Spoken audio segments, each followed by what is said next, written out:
más estamos aquí en órbita tratando de hacer más llevadero el hecho de que usted no tenga para pagar su televisión satelital. Hoy estamos aquí en el Hotel Tequendama entrevistando al escritor español Ray Loriga. Bienvenido, Ray, a En órbita. Hola, bien hallado y gracias por tenerme. Tú tienes una carrera que empezó desde que eras muy joven. Tú publicaste por primera vez a los 23 años. ¿Te sientes cargado por ese inicio tan temprano? Bueno, creo que tuve la visión o el acierto o la intuición cuando empecé de girar varias veces sobre mí mismo y cambiar, no por despistar, sino por crearme a mí mismo intereses y desafíos. Entonces, el autor de Lo peor de todo no es exactamente el mismo de Héroes y el de Héroes no es exactamente el mismo del hombre que inventó Manhattan y espero que no sea el mismo de este Zaza, emperador de Ibiza, que es mi último libro. Entonces, bueno, cuando cambias mucho, siempre digo que puedes perder algún lector por el camino, que espera siempre lo mismo, pero puedes ganar otro nuevo que a lo mejor lo que habías escrito antes no le interesaba y lo próximo sí. O sea, que es un riesgo que me parece aceptable e interesante. Ahora, bueno, ya ha pasado todo este tiempo. ¿Qué opinión te merece la palabra underground, el término underground? ¿Cómo funciona el underground? ¿Existe? Bueno, existe el underground, pero evidentemente no se ve. Quiero decir, una vez que sale a la luz, deja de ser underground, ¿no? Cuando se aplica a un autor, por ejemplo, como yo, que lleva 24 años publicando y en editoriales, además, digamos, grandes y comercialmente potentes, y en varios países, creo que el término underground no se aplica. Le tengo respeto a ese término y creo que los que se lo merecen es los que están ahora en el underground, luchando a lo mejor por salir y por tener un número suficiente de lectores o de oyentes en el caso de una banda o de espectadores en caso de un director de cine, ¿no? Cuando tú empiezas a pensar en una historia, ¿cómo la empiezas? ¿Haces un mapa? ¿Se te ocurre una idea por cualquier cosa que ves? ¿Cómo funciona tu proceso creativo?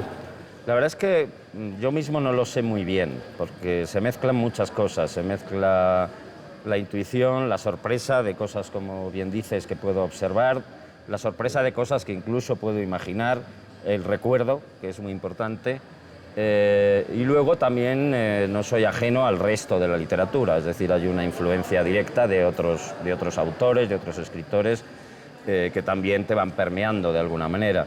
De todo esto se va haciendo un caldo que de pronto germina en una novela para mi sorpresa a veces, ¿no? ¿Qué patrón existe entre tus personajes? ¿Existe alguno? Sí, aunque sueño con escribir libros muy diferentes, me temo que al final se parecen más de lo que yo mismo pienso. Y sobre todo por los personajes principales, que todos tienden a coincidir en una especie de visión esquinada del mundo. Es decir, no son nunca participativos en las corrientes del mundo ni en los grupos. Son gente normalmente muy individualista, gente tirando a descreída, gente bastante desengañada de los esfuerzos colectivos y todos seres más o menos pensantes de sus propias ideas. Es decir, son siempre un poco lobos solitarios. ¿Tú sí alcanzas a tener un recuerdo claro de la vida mientras Franco estaba vivo? Desgraciadamente sí. ¿Cómo es ese recuerdo? Pues lo recuerdo triste, gris, siniestro, pobre, feo y aburrido, todo en general. ¿Tú crees que fue liberador y transgresor tener como ya la posibilidad tú de participar de una generación de creadores? Y esto es una generación realmente cronológica, no me refiero a rasgos específicos, salvo a uno, que es el hecho de poder empezar a salir de España. Es decir, haber participado de esa creación, de esa primera movida. ¿Es liberador? ¿Fue una cosa deliberada o fue simplemente una cosa que tú ahora ves hacia atrás y dices, bueno, eso fue parte de lo que pasaba? Era lógico, es un sistema de presión y descompresión, ¿no? Normal en una sociedad que está tan regulada y tan limitada y que de pronto se le abren horizontes nuevos, ¿no? Y en ese sentido fue liberador, fue divertido, fue explosivo, fue a ratos peligroso. Toda la entrada de las drogas, etcétera, etcétera, tuvieron efectos devastadores en toda una generación.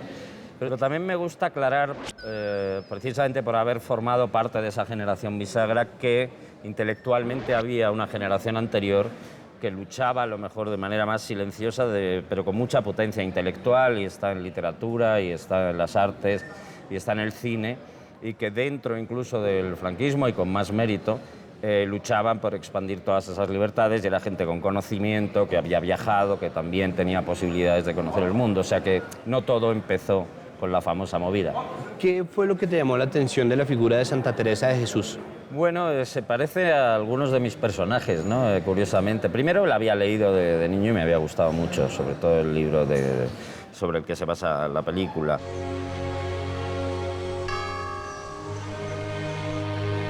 ¿Quién soy? ¿Qué quieres de mí? Sé que anda por un camino bien difícil.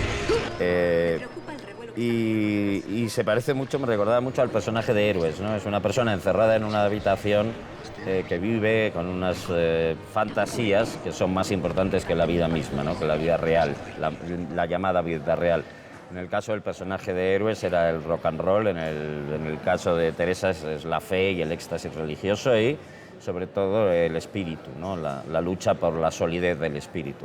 Hay esa parte de elevación del espíritu, que es ese positivismo del misticismo que viene, no quiero dar ahora una tesis ni una clase, pero está basado un poco en las teorías sufís y la herencia de las teorías sufís en España, y es esa elevación del espíritu mediante la limitación de la presión del mundo exterior. Y todas esas ideas me interesaban y me interesan.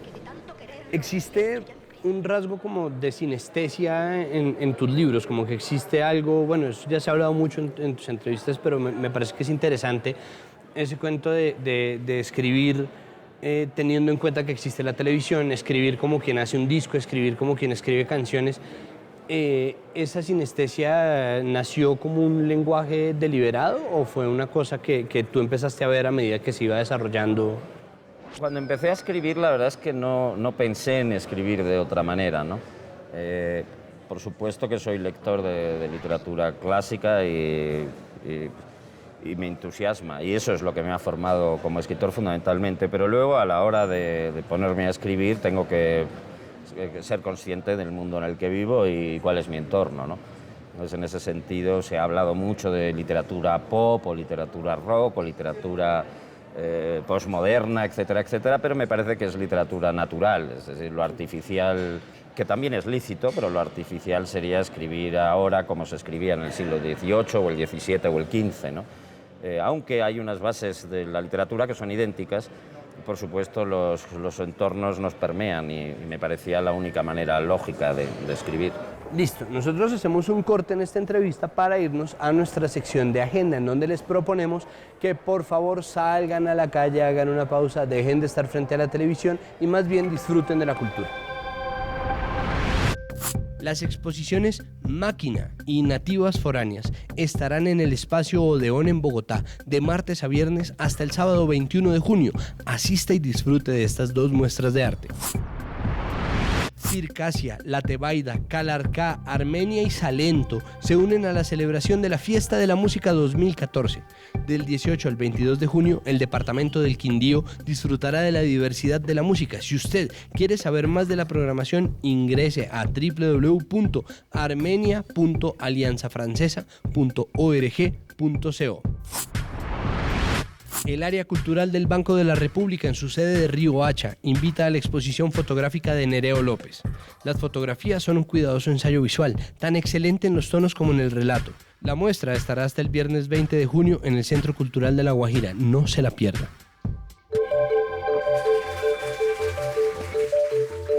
¿Tú qué tanto consumes cultura? ¿Tú todavía buscas música, descargas música, tienes el iPod actualizado o sigues todavía con...? Para tener el iPod actualizado debería tener un iPod, supongo, cosa que no tengo, ni iPod, ni iPad, ni reproductor de ningún tipo.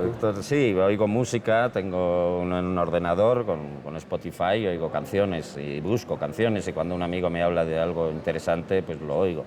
Pero no soy un loco buscador de la nueva serie o de la nueva canción o la nueva banda, pero sí estoy abierto a ello. También es una cuestión de tiempo, me encantaría estar más abierto a todo eso, pero escribir es una cosa que lleva mucho tiempo y que además te mantiene mucho rato sentado delante de un ordenador.